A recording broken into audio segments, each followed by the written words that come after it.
Welcome, ladies and gentlemen, to this very important issue of the episode of the Utah Stories program. I always get issue and episode confused because we publish a print magazine and now this is our podcast. But this is a very big episode about the Great Salt Lake today. It's a fascinating look at the ecology of the Great Salt Lake and what we are calling our mega drought. So if you're not aware, we are in the midst of a 10-year drought here in Utah, and all of the Great Basin states really are affected by it. The reason why this is so important is because we don't know if we're going to get out of it this year or if next year or if we ever will. And so the Utah State Legislature is starting to take action. They're planning some more dams. They want to dam up the Bear River, which is the main tributary that enters into the Great Salt Lake. And we want to talk about the implications. We want to talk about, can we have both the lake, the Great Salt Lake of the West, and have growth and development in Utah? Right now, the legislature makes it sound like it's an either-or proposition. We either have growth and development or we have the lake. We can't have both. And today on the program, I want to start by showing you clips I took just yesterday on the Great Salt Lake and want to show you the unique ecology and see if you think that this lake is worth saving. Let's roll that clip now. So this is on the shore of Antelope Island looking west. You can see the shoreline is about 300 feet from where it should be. This is heading out on the causeway. On the north side of the lake, it's absolutely dry right now. On the south side of the lake, there's water. And I want to contrast the difference between the wet side and the dry side. So this is the wet side of the lake. And here you begin to see the birds. And this is the dry side of the lake. You can see that there's still some little puddles of water here and there, but I did not see a single bird on this north side of the lake. Just a couple of inches of water, very little life showing through. As you can see, it's incredibly beautiful still, totally remote, very peaceful out there.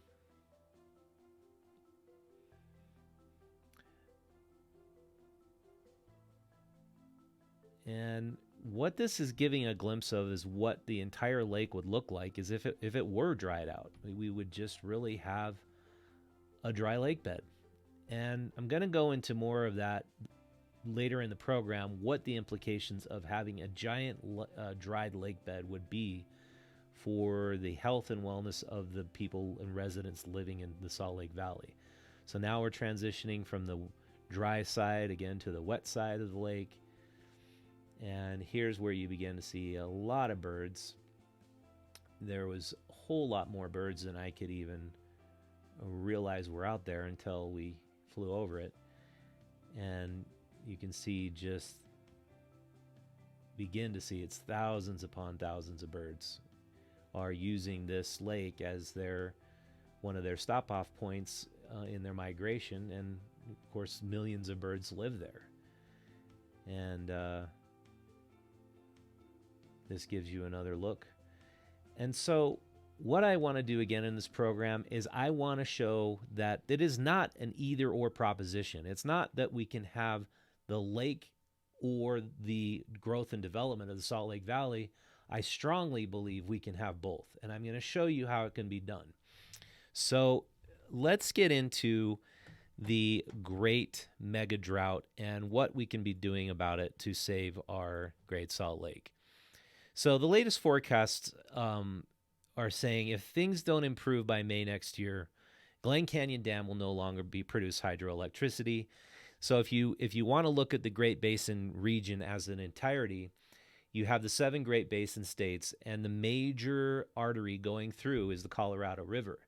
Utah is far less reliant upon the Colorado River than our neighboring states. Colorado and Utah are probably the least reliant on the Colorado River right now. We all have shares and allocations, which were drawn up, I believe, in the 1940s when the Bureau of Reclamation was in full force building all these dam projects all over the Great Basin. If you are familiar with the Bureau of Reclamation, they built Hoover Dam, Glen Canyon Dam, they built Flaming Gorge Dam. They were going to build a dam at Echo Park, and we did a whole big story how that was never built, and thank goodness, because that's one of the last wild rivers that exists, that's a tributary of the Colorado on the Yampa River. And there's about 35 dams in the whole extensive region. And when they started determining who would get what water when, they determined, well, California has the fastest growing population. They should get the majority of the water from the Colorado River. Then Arizona, and then Nevada. Nevada was getting a smaller share because they never expected that area to grow as quickly as it has recently. And that's what I want to focus on, showing you what they're doing in Nevada, specifically in Henderson, to do dramatic measures to save water. I'm going to get to that a little bit later. But what's happened in Utah is we have not used our whole entire allocation, not even close. And so what they've determined they want to do in Utah is drill a hole through Lake Powell and channel all of our allocation of the Colorado River over to Washington County into quickly growing St. George. And if you're familiar with St. George, that has been a community that's been growing like crazy. I believe it is the fastest, if not the second fastest growing city in Utah. But it's in the dry desert. It's like they get hardly any precipitation. But what I find interesting is you go to St. George and everybody's got green grass and lawns everywhere. But then we go to Henderson, Nevada quite often, and you notice nobody's got green grass and lawns, and it's all desert xeriscaped. They've done an incredible job at xeriscaping over there. And so this is an article from the New York Times that they're growing by leaps and bounds in Henderson, Nevada, and their economic activity is just going nuts because a lot of Californians are wanting to get out, but they still want the year-round nice weather. And it's a boom town over there. And so what's going on besides this part of Nevada turning blue is that they've realized they've got to take extreme measures to save water. And so I want to share with you what they've done in the Rivers count in the one second, I gotta find this.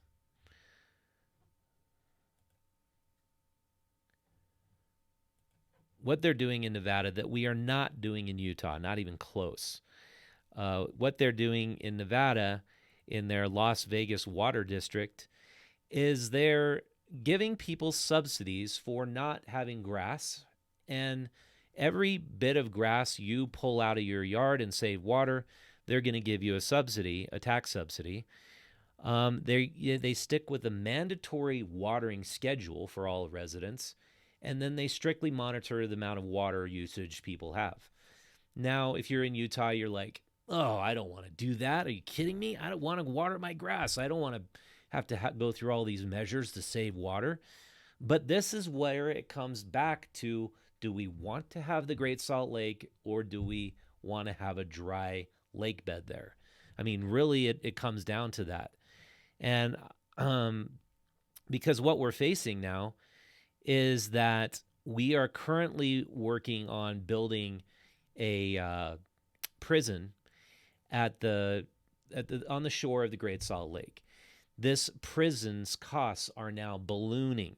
They're going nuts because they're realizing, they're building on a swampland. And I don't know why they didn't estimate the cost overruns with that before, but now they have overrun by about $550 million. And it just keeps going through the roof. And so they're not only building the prison out there, as I said in our previous part, we did a part 1 to this whole series of episodes. They're building an inland port out there, and cost overruns are going through the roof again. And they're realizing they've got to spend way more on insecticide than they ever realized. There's so many mosquitoes out there. They're also realizing all these buildings have to have massive underground pilings. You take a pile driver, you pound out big, giant pieces of steel to actually give something that these concrete foundations can sit on. Otherwise, they just slowly sink to the ground. And I don't know why our Utah State Legislature was so hell-bent on doing so much economic development right on the shore of the Great Salt Lake when obviously it's a lake bed. And if the lake were ever to rise to historic levels, we'd be having our prisoners and our inland port sinking underwater. And it just seems so asinine to me. And then to hear about the, as I mentioned in the previous episode, we're experiencing a bird population collapse and an insect population collapse. And in the midst of these ecological disasters, rather than figure out what is causing the collapse of the ecology, we're talking about spraying more insecticide out there and building more out there and killing off more insects, which will kill off more birds. It's just absolutely makes no sense. And so, as I said, the mosquito larvae is what they target with the insecticide in our mosquito abatement program. If you look at your tax bill, your property tax bill, you'll see the line item for a mosquito abatement. We all pay it as we live in Utah. And our even the environmentally minded Republicans in the Utah State Legislature are not speaking up about this ludicrous idea that we are just going to develop right on the shores of the Great Salt Lake and be absolutely fine. But I want to now point out to you the worst idea that's come down the pipeline. It's the Bear River pipeline report. And this is produced in October 2019. They want to produce 4 dams on the Bear River. The Bear River is the main tributary that goes into the Great Salt Lake. That's what feeds the current lake, most of its water. They want to build 4 giant dams on the river. So I want to point out these dams: Cub River Reservoir, Above Coulter Reservoir, Fielding 40K Reservoir, Fielding 70K Reservoir, and Whites Valley Reservoir. And then they're saying in this report, and I'd really like to see if one of them would be willing to say this on record, that it will have a negligible impact on the Great Salt Lake. If you're taking most of the water that goes to the Great Salt Lake and you're over a period of years filling up these reservoirs with that water, I would like you to explain to me how that will have a negligible impact on the Great Salt Lake. Because I read a lot of this report, and they're talking about the costs here and how it'll repay in costs over a period of time as they develop the land. But as I pointed out, we can develop and grow in Utah if we choose to grow and develop as they've done it in Las Vegas, as they chose to do it in Henderson. We can have a massive amount of population growth as they've had in Henderson, and we don't need to do a Lake Powell pipeline that takes water away from our neighbors. As I said, the allocation of water has been way over allocated to all the states.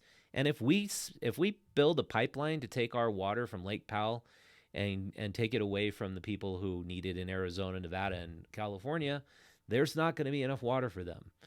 And that's just a fact. And the residents and the political leaders in Washington County are like, well, so what? We already have the money. We're going to do it anyway. And so the voice of sanity in this whole debate, I believe, is the Utah Rivers Council. They've developed this website and a whole effort to try to bring more, bring all of these developments in the framework of examining this from the ecology standpoint. And if you've listened to this program, watched this program, I definitely lean toward the libertarian perspective. But as far as preserving the environment goes, I feel like if we let the Great Salt Lake dry out and it no longer exists, and we let all the migratory birds just die off, I don't think we are somehow going to be benefiting as a society and as a species if we don't realize we share this planet with other animals and other species. If we don't understand the ecologies that exist around us, have been around us for millions and millions of years, and we cannot just completely separate and divorce ourselves from nature and our environment. And so that's where I land in the whole debate. But I'd like to hear from you. I got an amazing letter from the president of the Audubon Society from our part one. I was really happy to have her point out my problems with the last episode. And as I've said on this program many times, if you ever find an error in what I speak about, I have to say, quite unprepared to give that lecture about the inland port. I didn't have all the statistics and numbers in front of me or names, and it was embarrassing, but we had to get the episode out. And so I'm going to read this letter from the president of the Great Salt Lake Association. Her name's Heather Dove, president of the Audubon Society, Salt Lake Audubon. She said she appreciated the coverage, but she wants to make some corrections. It was not 4 billion birds lost. It was 3 billion birds lost since 1970 on a national level. Birds only migrate from north to south, not east to west. Good. I should have known that. It's Jack Hedge. I was incorrectly calling the Inland Port Authority president Jack Welsh or something. It's Jack Hedge. And he worked for the port of L.A. and the port of Tacoma, not Kansas. So he came from two other ports. And the inland port is right near I-80. I showed a map, and I thought it was near 201. It's right near I-80. It's near the airport, and it's Silicon Slopes. And the members who were removed representing the west side, as I pointed out in the last episode, were not on the board itself. They were from the Community Advisory Committee. And what is now held up in the inland port discussion to enable it to move forward, I mentioned, was the bond, which now council members are not voting on, and Jack Hedge is saying they're going to delay the vote. It's for $150 million, not $30 million. So thank you so much, Heather Dove, for pointing those things out. All of you, I suggest, go visit the Great Salt Lake. Go visit the amazing migratory ecology going on right now, because I really would hate to see this lake dry out, and I think it's just underappreciated. I think that's really what it comes down to. We have to realize this is one of the great natural assets we have living in Utah, and it's time we stand up and we protect it. So with that, thank you so much for watching. I just want to point out to you our amazing sponsors of this program. Our new sponsor of the program, if you haven't known already, is Wasatch and Squatters Beers. Wasatch Brewery was the very first supporter of the Utah Stories magazine, and Greg Scherf was the founder. He's Utah's beer pioneer, and we're going to be telling his story in the next couple of months through a series of interviews I did with him back from 2009, 2010, and 2011. It was really an honor to sit down and talk to him and get the history of beer in Utah and all of his crazy antics, like creating the first unofficial sponsor of the 2002 Winter Games with an unofficial billboard for his unofficial sponsorship. It was hilarious what he did over the years, his antics, and we're going to be going into those stories and sharing those with you. And I want to share with you now their awesome lineups of beers. These are some of the best craft beers you're going to find in Utah. Polygamy Porter is one of my favorite. Ghost Rider IPA is one of the full gravity beers. Devastator Double Bock. And go check them out. Go buy them in grocery stores all over Utah or in Utah liquor stores if you want to have the high gravity beers. But also go check out their brew pubs. The Park City Brew Pub is the one we visited the most recently, and they have one in Sugar House. They have the West Side Tavern, where you can buy all of their awesome beers and growlers. Craft Cafe by Squatters in Wasatch is brand new, and of course their Wasatch Brewery at the Salt Lake City International Airport. Go check them out at wasatchbeers.com. We are also brought to you by Canyon Meadows Grass-Fed Beef. And I've said this many times, but I'm going to say it again. If you've never tried true grass-fed beef, you are seriously in for a treat, and you're going to learn what beef is supposed to taste like. So if you did not know, 98% of all the cattle produced in this country is finished on a feedlot. And what that means is they're fed grain for the last about 4 to 6 months of their life. They're fattened up on grain, and they're also given steroids and antibiotics. Not the case with grass-fed beef, where they spend their entire lives on lush green pastures. And so I don't know if you've ever tasted elk or antelope or deer. Grass-fed beef is much more consistent with those types of meats. It's less fatty. It's better for the earth. It's better for you. It's better for the environment. And it tastes absolutely delicious. So if you go to cmrbeef.com, put in the / Utah Stories for our viewers and listeners, and you're going to get 10% off your first order. Now, this is an awesome thing to bring to your next barbecue. Some delicious grass-fed beef for you and your friends to try. You can save 10% off your total order for home pickup or the farmer's market pickup, but it's only valid from ordering from this page. So go out there right now to cmrbeef.com / Utah Stories.